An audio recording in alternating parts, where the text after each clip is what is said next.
German exhibitors showed strong confidence in the Chinese market at the 23rd China International Industry Fair, held last week in Shanghai.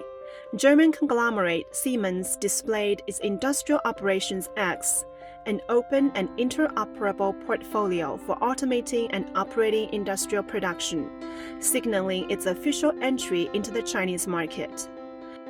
The demand in upgrading the factory to use more digitalization, but as well decarbonization, this dual way forward of China, we can have here some offerings for our customers, and this is what we discuss.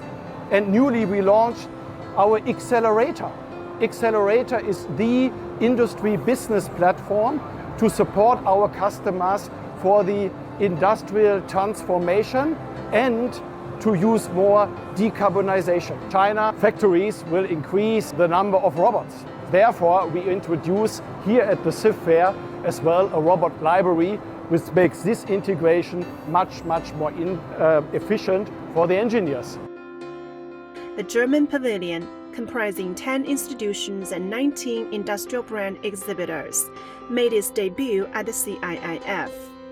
After 3 years of disruption due to the pandemic, the CIIF returned offline this year, featuring over 2,800 participating companies from 30 countries and regions.